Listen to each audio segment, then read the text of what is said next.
আমরা যারা ভালোর কথা বলেছি সেইটার জন্য যদি আমাদেরকে ট্যাগিং করা হয়, করেন ট্যাগ। যে আমার হাঁটুর বয়স তাকে আমি হাঁটুর বয়স বলতে পারবো না, কিন্তু আমি তার বাপের বয়সে আমাকে গালি দিতে পারবে, কিন্তু আপনি আমাকে গালি দিতে পারেন না। গালি দেওয়ার অধিকার কেউ দেয় নাই। সত্যটা সত্য অনেক সময় ট্যাগ মনে হতে পারে। সারাদিন হচ্ছে যে ৭১ নিয়ে নাচানাচি করবো যে হ্যাঁ শেখ মুজিবুর রহমান আমাদের গড, বা এই লেভেল আমরা নিয়ে যাবো নাকি? এটা হয় নাকি? শেখ মুজিবের বাসা কিভাবে মুক্তিযুদ্ধের, শেখ মুজিবের মুক্তিযুদ্ধের স্তম্ভ এটা না, ৩২ নম্বর মুক্তিযুদ্ধের কোনো স্তম্ভ না। ওটা কি? এটা হচ্ছে যে ফ্যাসিবাদের একটা কারখানা। সাইদ মুস্তাফিজ যেভাবে কথা বলছেন, আমরা সে ভাষা কথা বলতে পারি না, আমরা তো গণমাধ্যম কর্মী, তাই না? আপনি চোর ডাকলে কি আমি চোর হয়ে যাব? আপনি আমাকে ফ্যাসিস্টদের দালাল বললে কি আমি ফ্যাসিস্টদের দালাল হয়ে যাব? তাহলে কি কাউকে স্বৈরাচার বললে স্বৈরাচার হয়ে গেল? তাহলে আপনি বিচার করছেন কিভাবে? আওয়ামী লীগ বিএনপির কাছ থেকে যতটা বেশি শক্ট হয়েছে, তাদের কাছ থেকে তার চেয়ে বেশি গুণ শক্ট হয়েছে। আমাদের কথা পছন্দ হবে না, সেই জন্য আমাদের গায়ে মিথ্যা ট্যাগিং লাগিয়ে দেওয়া হবে। মোহাম্মদ আলী জিন্নাহকে কেউ কেউ যখন বলে যে বাংলাদেশের জাতির জনক ঘোষণা করতে হবে, কি লজ্জা, কি লজ্জা। শুরুতেই তুষার ভাই আপনার কাছে একটু আসতে চাই, রাজনীতিবিদদের হাতেই ছেড়ে দেওয়া উচিত, এমন মন্তব্য করেছেন বিএনপির সিনিয়র যুগ্ম মহাসচিব রুহুল কবির রিজভী। তিনি বলেছেন যদি রাজনীতিবিদদের হাতে না থাকে তাহলে তারা উপলব্ধি করতে পারবেন না। একটু জানতে চাই যে এখন তাহলে রাজনীতি কারা পরিচালনা করছেন? রাজনীতি তো পরিচালিত হচ্ছে না ওই অর্থে, কেননা রাজনীতির অনেকগুলি ধাপ কিংবা অনেকগুলি অংশ আছে। একটি হচ্ছে রাজনীতিবিদরা রাজনীতি করবেন, এর সঙ্গে রয়েছে রাজনৈতিক পরিবেশ নিশ্চিত করা, যেখানে রাজনীতিবিদরা নির্ভয়ে নির্দ্বিধায় তাদের কথাগুলি বলতে পারবেন এবং তাদের রাজনীতি তারা তাদের মত এবং পথ অনুযায়ী করতে পারবেন। এরপর রয়েছে রাজনৈতিক পরিবেশ নিশ্চিত করার জন্য একটি রাষ্ট্রের পরিচালন পদ্ধতি, যে পদ্ধতিতে হবে, ধরেন চীনে হচ্ছে কমিউনিজম, বাংলাদেশে হচ্ছে গণতন্ত্র। তো আমাদের গণতান্ত্রিক পদ্ধতিতে যে প্রতিষ্ঠানগুলি আছে সেগুলিকে গণতান্ত্রিকভাবে পরিচালিত করতে হবে, যাতে রাজনৈতিক লক্ষ্য এবং আমাদের রাষ্ট্রের যে পরিচালন পদ্ধতি দুটো একই জায়গায় থাকে। এবং তারপর রয়েছে আইন শৃঙ্খলা পরিস্থিতি সহ অর্থনীতি এবং অন্যান্য যে সমাজের সূচকগুলি রয়েছে সেগুলিকে ঠিক রাখা, এই কারণে যে ওই পরিবেশ ঠিক থাকলে জনগণ হচ্ছে রাজনীতিতে ক্ষমতার উৎস, রাষ্ট্রেরও ক্ষমতার উৎস, সরকারের ক্ষমতার উৎস। ফলে জনগণ যদি সঠিক পরিবেশে না থাকে তাহলে রাজনীতিতে অংশগ্রহণ করছেন যে রাজনীতিবিদরা, তারা কাদের কাছে যাবেন এবং কার মতামত নিয়ে তারা রাষ্ট্র পরিচালনা করবেন। ফলে এটা একটা কমপ্লেক্স বিষয়। এখন ডাক্তারদের হাতেই থাকা উচিত, প্রকৌশল বিদ্যা প্রকৌশলীদের হাতে থাকা উচিত, সাংবাদিকতা সাংবাদিকদের হাতে থাকা উচিত। ফলে রাজনীতিতে রাজনীতিবিদদের কাছেই থাকার কথা। কিন্তু কেন নাই এই প্রশ্নটা উঠছে? এই জন্য উঠছে যে বাংলাদেশে এখন গণতন্ত্র নাই। বাংলাদেশে দীর্ঘদিন ধরে গণতন্ত্র নাই, অথবা গণতন্ত্রের ছদ্মাবরণে অগণতান্ত্রিক শাসন ছিল, যেখানে মানুষ ভোট দিতে পারতো না, যেখানে মানুষ ভোট দিলে পরে সেটা গোনা হচ্ছে কিনা সেটা বুঝতে পারতো না। মানুষ অনেকেই গিয়ে দেখেছে ভোট দেওয়া হয়ে গিয়েছে, অনেক সময় ভোটে দাঁড়াতেই পারে নাই, এক ব্যক্তি দাঁড়িয়ে উনিই জিতে গিয়েছেন। ফলে এমন একটা পরিবেশে বাংলাদেশ ছিল যে গণতান্ত্রিক যে অধিকারগুলি সেইগুলিকে অনুশীলন করার মতো পরিবেশ বাংলাদেশে ছিল না। কিন্তু তারপরও এক ধরনের লোক দেখানো একটা আচরণ ছিল।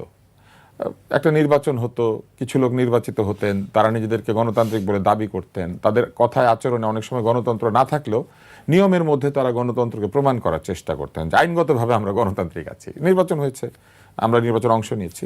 এখন কি হয়েছে? গণতন্ত্রের সেই অভিনয়টা এখন কি হয়েছে? এখন যেটি হয়েছে সেটা হচ্ছে বাংলাদেশে কার্যকরভাবে গণতান্ত্রিক অভিনয় বাংলাদেশ নাই।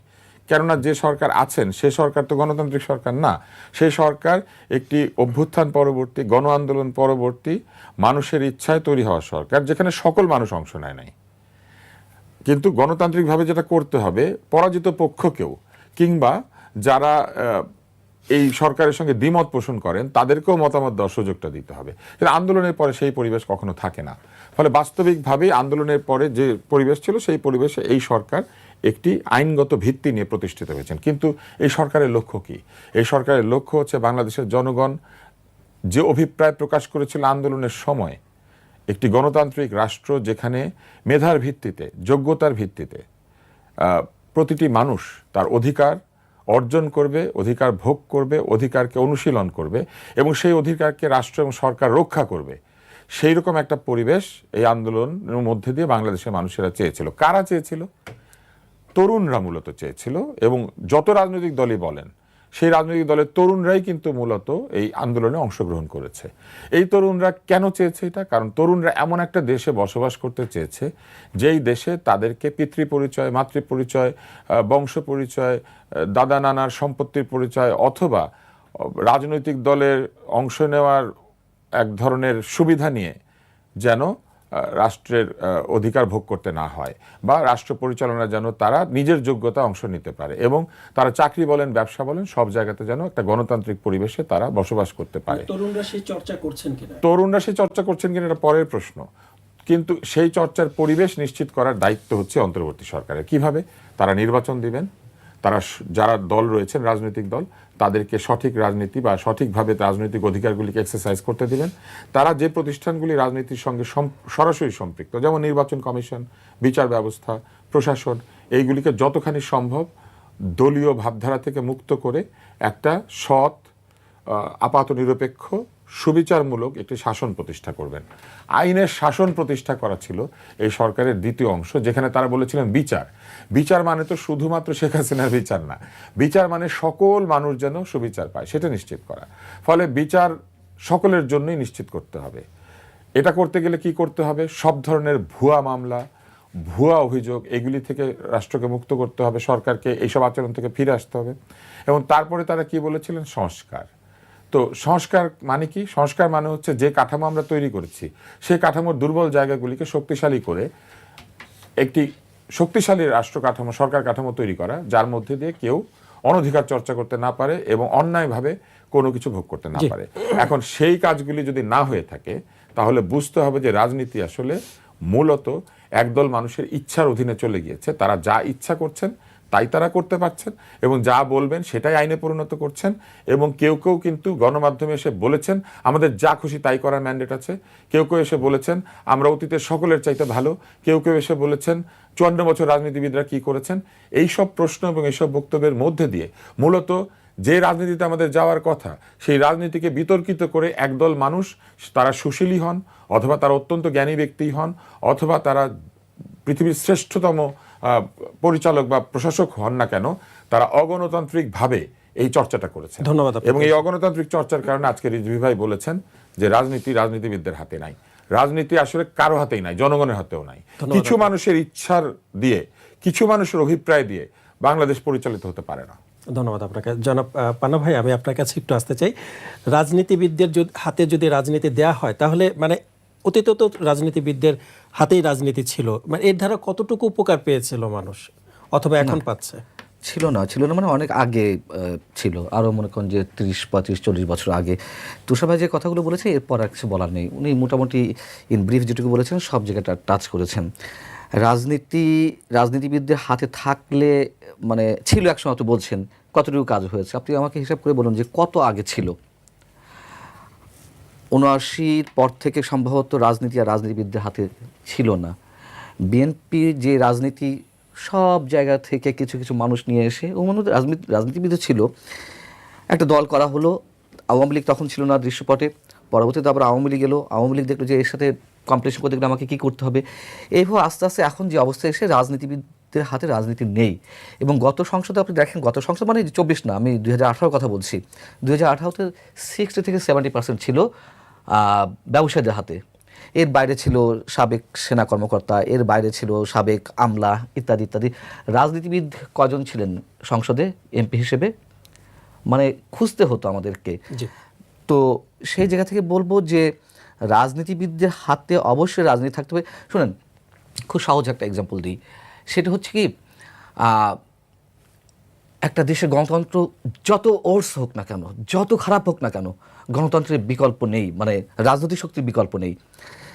এবং একটা সামরিক সরকার যত ভালো হোক না কেন, তার চেয়ে একটা জঘন্য রাজনৈতিক শক্তি যদি ক্ষমতায় থাকে তারপরেও সেটি ভালো। ঠিক ওই জায়গা থেকে আমি বলবো যে রাজনীতিবিদরা যত খারাপই হোক না কেন, রাজনীতিবিদদের হাতেই রাজনীতি থাকতে হবে।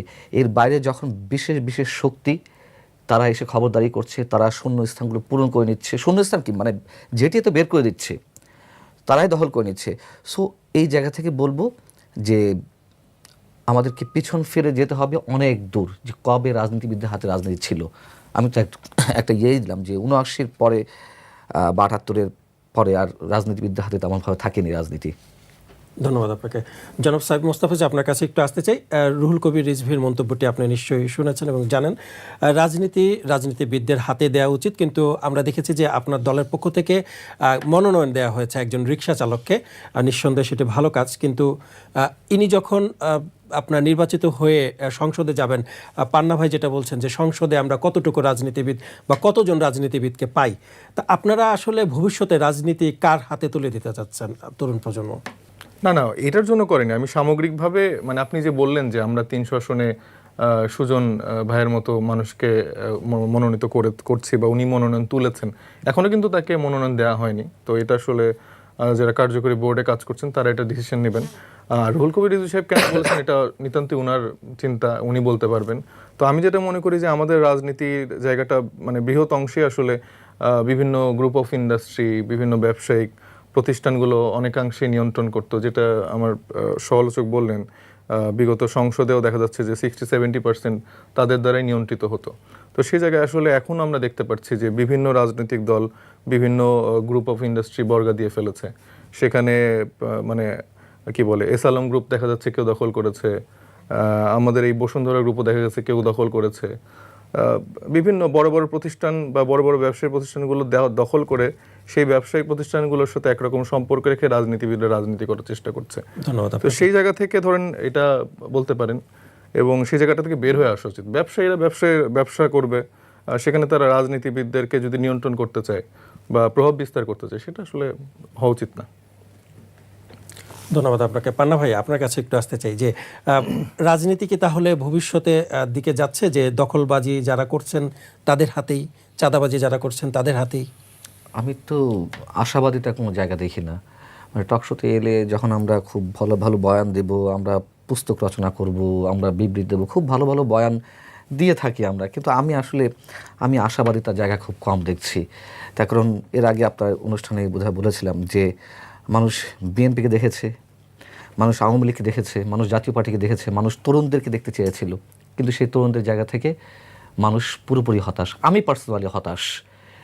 এই তরুণদের একসময় আমি নিজেও তাদের চোখে স্বপ্ন দেখার চেষ্টা করেছিলাম, কিন্তু এত বেশি শক্ট হয়েছি যে আওয়ামী লীগ বিএনপির কাছ থেকে যতটা বেশি শক্ট হয়েছে তাদের কাছ থেকে তার চেয়ে বেশি গুণ শক্ট হয়েছে। বিকজ অফ, আপনি মনে করেন যে আপনার এই 3 জন বসে আছে, আপনার প্রত্যাশা তুষার ভাইয়ের প্রতি, সে আমাদের দুজনের প্রতি আপনার তেমন কোনো প্রত্যাশা নাই। আপনি দেখলেন যে সেই তুষার ভাই আরও ভয়ঙ্কর, আরও বেশি খারাপ, তখন আপনার শকিংয়ের মাত্রাটা আরও বেশি বেড়ে যাবে, যেটি বাস্তবতা। সো সবাই যখন টেস্টেড অলরেডি, তখন তরুণরা বাকি ছিল। সেই তরুণদের যে রাজনীতি আমরা দেখেছি গত 15-16 মাস, আমার সাথে অনেকে দ্বিমত পোষণ করতে পারেন, আমি পার্সোনালি অনেক বেশি হতাশ। সো আগামী দিনে রাজনীতির যে ভবিষ্যৎ, এবং বিশেষ করে বলছিলেন না যে আলোচনা যেটা দিয়ে শুরু করেছেন, রাজনীতি কাদের হাতে? রাজনীতি, তুষার ভাই জ্ঞানী মানুষ তো অনেকভাবে বোঝানোর চেষ্টা করেছেন, আমি একটু মূর্খ টাইপের মানুষ, সরাসরি কথাগুলো চলে আসে। রাজনীতি অবশ্যই এখন স্বাধীনতা বিরোধী শক্তির হাতে, রাজনীতি এই মুহূর্তে অবশ্যই বিদেশি শক্তির হাতে। যতই যা বলেন যে বাংলাদেশের জনগণ সিদ্ধান্ত নেবে আগামী দিনে কারা ক্ষমতা আসবে, এগুলো সব ভুয়া কথাবার্তা, ওই যে পুস্তকের কথা, বয়ান, বিবৃতির কথা। হ্যাঁ, আর যেগুলো বাস্তবতা সেগুলো হচ্ছে আমাদের হাতে এখনও, মানুষের যে ভাগ্য, সেই ভাগ্য নির্মাণের ক্ষমতা এখনও আমাদের হাতে আসেনি। সো আগের চেয়ে ভয়ঙ্কর একটা অবস্থা আছি আমরা। জনাব সাইদ মোস্তাফিজ, এই প্রশ্নটাই আমি করতে চাই যে একজন মেধাবী কর্মকর্তাকে কেন বাদ দেওয়া হলো, মানে এখানে মেধার মূল্যায়ন তাহলে কি হলো? BCS cadre.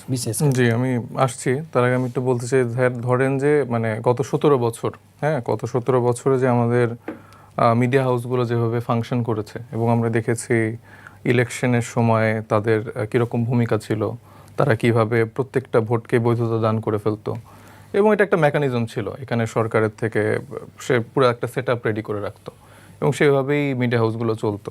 এখনো কি মিডিয়া ওভাবে চলছে? আমি বলিনি, আমি তারপর আপনি আমাকে কোশ্চেন করেন। তো সেই জায়গা থেকে যখন এই কার্যক্রমগুলো চলছিল, আমরা জুলাই যে আমাদের গণঅভ্যুত্থান হলো, সেই সময়টাও কিন্তু আমরা মিডিয়ার ভূমিকা দেখেছি যে মোটামুটি সে সময়ও বাতাবিলেপুর বাম্পার ফলন ঘটছিল, এবং সারা দেশে মোটামুটি তার একটা সুষ্ঠু সুন্দর পরিবেশের একটা বয়ান তারা উৎপাদন করছিল, এবং মিডিয়া হাউসগুলো সেটাই ফলো করার চেষ্টা করছিল। কিছু কিছু সাংবাদিক, কিছু কিছু মিডিয়া হয়তো বা আলাদা একটা সাহসিকতার জায়গা থেকে কিছু সংবাদ প্রচার করছিল, কিছু কিছু ফটো কার্ড আসছিল, কিছু কিছু ছবি ভাইরাল হচ্ছিল, অথবা ফেসবুক বা সোশ্যাল মিডিয়াতে কিছু কিছু সংবাদ বা ভিডিও আসছিল, সেরকম যেরকম আবু সাইদের আমাদের যে ঘটনাটা ঘটলো সেই ভিডিও ক্লিপটা কিন্তু পুরো জাতিকে একটা নাড়া দিল। মানে আমাদের কিন্তু যেই রাজনৈতিক বয়ানগুলো বা রাজনীতিবিদরাও যারা ছিল সে সময়, যারা বিএনপি বা জামাতে ইসলাম তো তখন সামনে ছিল না, আন্ডারগ্রাউন্ড তারা পলিটিক্স করতো, তো যারাই ছিল না কেন তারাও কিন্তু ওপেনলি কোনো বক্তব্য দিচ্ছিল না। তারা বলছিল যে হ্যাঁ আমরা এটা সাথে নেই, এটা ওইটা। তো তরুণ ছাত্র নেতারা যারা আছে তারাই কিন্তু মানে পুরো আন্দোলনটা চালিয়ে যাচ্ছিল। বিভিন্ন সোশ্যাল প্ল্যাটফর্মগুলোতে তারা তাদের পরবর্তী দাবি বা পরবর্তী ধাপগুলো একটা একটা করে বলছিল। এইভাবে আন্দোলনগুলো চলছিল। পাশাপাশি কিছু কিছু ভিডিও ফুটেজ, কিছু কিছু জায়গাগুলো যখন মিডিয়া থেকে বা সোশ্যাল মিডিয়াতে আসছিল তখন কিন্তু আন্দোলনের জায়গাটা সবাই আরও কানেক্টেড ফিল করে।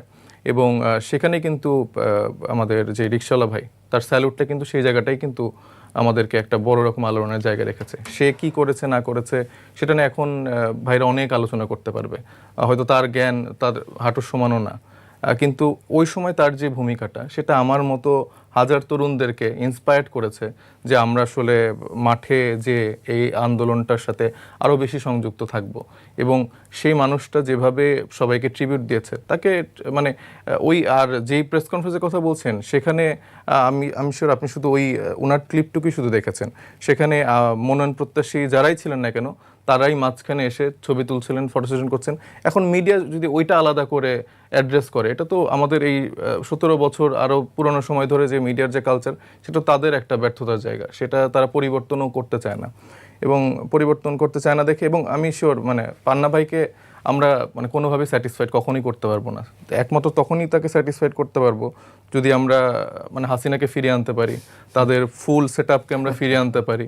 ফিরে এনে তাদের যেই ন্যারেটিভ, তাদের যেই বারবার তারা যে একটা দলীয়করণ করে ফেলেছে মুক্তিযুদ্ধকে, মুক্তিযুদ্ধ তো আমারও, মুক্তিযুদ্ধ কিন্তু শুধু তার নাকি, তিনি শুধু মুক্তিযুদ্ধ মঞ্চ দিয়ে তিনি তার মুক্তিযুদ্ধের ভালোবাসাটা দেখাবে, মুক্তিযুদ্ধ আমার না? এই দেশ স্বাধীন না হলে কি আমরা আজকে এখানে এসে কথা বলতে পারতাম নাকি? কিন্তু যেভাবে মুক্তিযুদ্ধকে আওয়ামীকরণ করা হয়েছে, যেভাবে মুক্তিযুদ্ধকে শেখ মুজিবকরণ করা হয়েছে, হাসিনাকরণ হয়েছে, মুক্তিযুদ্ধ সমানভাবে শহীদ জিয়াউর রহমানেরও তো, খালেদা জিয়ারও তো, মানে যারা যারা অংশ নিয়েছেন তাদের কথা তারা কতটুকু বলেন। 71 নিয়ে এই 71-এর জায়গাটা ডেফিনেটলি 71-কে আমরা ওন করি। 71 আমাদের কাছে সব থেকে বড় প্রায়োরিটির জায়গা, এবং 71 না আসলে তো আজকে আমরা মানে এই 24-এর জায়গাটাও তো আসতো না। তো 71-কে স্বীকার করেই আমরা আমাদের রাজনীতির জায়গাটা ধারণ করছি। কিন্তু ওনারা বারবার বিভিন্নভাবে বয়ান দিচ্ছে যে আমরা একে স্বীকার করি না, ওকে স্বীকার করি না। এখন মানে বঙ্গবন্ধু শেখ মুজিবুর রহমানের যে উনি কথা বললেন, তার মানে 71 পর্যন্ত তার ভূমিকাকে ডেফিনেটলি আমাদের আহ্বায়ক সাহেব বলেছে যে তার সেই জায়গাটা ইতিহাসে স্বীকৃতি অবশ্যই আমরা দেই বা দেওয়ার জায়গাটা অবশ্যই আছে। কিন্তু তার পরবর্তী সময়ে যে তার শাসন আমল, সেটাকে কি আমরা ভুলে যাব নাকি? সে যেভাবে বাকশাল কায়েম করলো, সেভাবে তার যে শাসনামলের যে তার যে কর্মকাণ্ডগুলো ছিল সেগুলোকে পাশ কাটিয়ে আমি সারাদিন হচ্ছে যে 71 নিয়ে নাচানাচি করবো যে হ্যাঁ শেখ মুজিবুর রহমান আমাদের গড, বা এই লেভেলে আমরা নিয়ে যাবো নাকি? এটা হয় নাকি? যে এরকম শেখ হাসিনাকেও দেখা যাবে যে ওনাদের মতো সাংবাদিক যারা আছেন তারা 30-40 বছর পর এরকম একটা মানে গড লেভেলে নিয়ে যাবে যে হ্যাঁ দেখেন এই উন্নয়নগুলো ওনার আমলেই হয়েছে, এই শায়েস্তা খান, এই টাইপের বয়ানগুলো ওনারা নানাভাবে ন্যারেটিভগুলো উৎপাদন করে। তো ওনাদের কাছে আসলে তরুণ সমাজ যারা আছে, যারা আসলে এই জুলাই গণঅভ্যুত্থানটি সংগঠিত করে সফল করেছে, তাদের কাছে পান্না ভাইদের মতো যারা আছেন তাদের এইগুলো তাদের কাছে ভালো লাগবে না, কখনোই ভালো লাগবে না। এবং তারা নানাভাবে বলছে যে এই এখনকার যে কালচার বা এখনকার যে সময়টা, এটা তো তাদের এই বয়ানগুলোর জন্যই হয়েছে। 17 বছর ধরে যারা এরকম বিভিন্ন রাজনৈতিক দলের মতামতকে মানে আটকে রাখার চেষ্টা করেছে, কালচারাল জায়গা থেকে মানে দাড়ি টুপিওয়ালা মানুষদেরকে দেখলেই জঙ্গি আখ্যা দিয়েছে, তাদের মধ্যে তো একরকম ক্ষোভ জন্ম নিয়েছে। মানে এটাকে তো উড়িয়ে দেওয়া যায় না। মানে তাদেরকে তো এরকম একটা কালচারের মধ্যে দিয়ে আমরা তাদেরকে বড় করেছি। আমরা তাদের কোনো রকম কথা শুনতাম না, তাদেরকে আমরা একদম মানে সমাজের আর একটা গোষ্ঠী বানিয়ে ফেলেছি। আমার এই সোসাইটিতে তো সবার বসবাস, সবাইকে তো আমার অ্যাড্রেস করেই চলতে হবে। এখানে কি তারা আমার সোসাইটিতে বসবাস করে না? শুধু পান্না ভাই, তুষার ভাই আর আমরা তিনজনের মতো মানুষই কি সোসাইটিতে বসবাস করবে? গ্রামের একজন যে হাল চাষ করে, যে কৃষক, সে তার কোনো মতামত নেই, তার কোনো অপিনিয়ন নেই, আমরাই সব কিছু ডিসিশন মেকিং করে ফেলবো? আমরাই বারবার সব কিছু মানে সমাজে যেটা রাইট ন্যায় সেটা আমরাই ডিসিশন নিয়ে ফেলবো যে এটা তো হয় না। এইভাবে তো একটা দেশ, একটা রাষ্ট্র কখনো চলতে পারে না। তারা বারবার ভাবে এইভাবে। ভাই আমি সাইফ ভাইয়ের এই বক্তব্যের আমি যে সচিবালয়ের কথাটা বলতে আমি এটা শেষ করিনি। তো সচিবালয়ের যে জায়গাগুলো, এখানে হাজার হাজার তরুণ মেধাবী মানুষদেরকে এই শেখ হাসিনা দলীয়করণ করে তাদের মগজটা ধোলাই করে দিয়েছে, তুমি এই দলের বাইরে আগ্রহ করবে না। যে এরকম সাংবাদিক তৈরি করছে, এরকম প্রশাসনিক ক্যাডারদের তৈরি করছে, যারা এখনো বসে বসে তারা আসলে তৎপর যে কিভাবে এই শেখ হাসিনাকে ফিরানো যায়। এরকম আপনি হাজার মানে ফার্স্ট মেধাবীদের আনেন না কেন, এরা যদি এরকম চিন্তা করে দেশের, এটা তো মানে দেশ বিরোধী শক্তি। এদেরকে তো আপনার সে যতই মেধাবী হোক না কেন, যতই ফার্স্ট পে আসুক না কেন, এর থেকে একজন রিক্সা চালক ভালো। জি, সম্প্রতি কিন্তু জামায়াতের একজন নেতা তিনিও কিন্তু বলেছেন যে প্রশাসন আমাদের হাতে থাকবে, পুলিশ আমাদের কথায় উঠবে বসবে, আমাদের কথায় গ্রেপ্তার করবে, মামলা করবে। তাহলে তো আমরা পুরনো সেই আমলেই ফিরে যাচ্ছি বা পুরনো সংস্কৃতিতেই ফিরে যাচ্ছি। পুরনো ফিরে মানে যেতে দিচ্ছে, মানে আমরা তো যেতে দিতে যাচ্ছি না। এখন আপনারা যদি সবাই মিলে দিতে চান সেটা তো একটা ডিফারেন্ট ব্যাপার। এখন জামাত ইসলামী ডে 1 থেকেই তারা একটা প্রক্সি পলিটিক্স করার চেষ্টা করছে। সেখানে নানাভাবে তারা মানে একসময় বিএনপির উপরে ভর করে, একসময় জামাত এনসিপির উপরে ভর করে। তো এইভাবে তারা তাদের একটা প্রক্সি পলিটিক্স করার চেষ্টা করছে এবং নানাভাবে তারা 17 বছর ধরে, আমি যেটা বললাম যে 17 বছর ধরে তারা সিস্টেমেটিক জায়গা থেকে বিভিন্ন জায়গায় নিজেদের লোক কিন্তু তারা সেট করে ফেলেছিল। তো তাদেরকে নানাভাবে পদায়ন করা হয়েছে, বিএনপিরও পদায়ন করা হয়েছে। তো আমরা বারবার কিন্তু মানে এই যে পরিবর্তন, ওনাদের কাছে পরিবর্তন এগুলো কিছু যায় আসে না।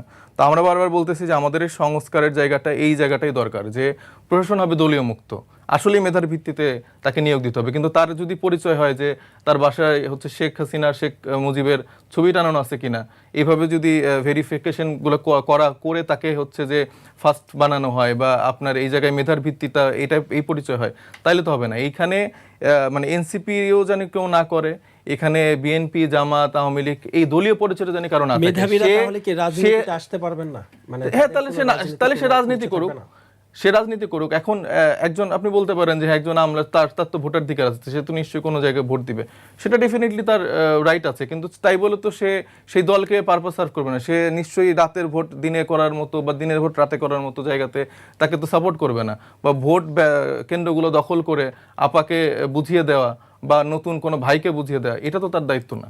সে তার ভোট প্রয়োগ করবে, সেটা তার রাইট, সেটা তার পার্থক্য মতাদর্শ, সেটা ডিফারেন্ট হইতেই পারে। ধন্যবাদ আপনাকে।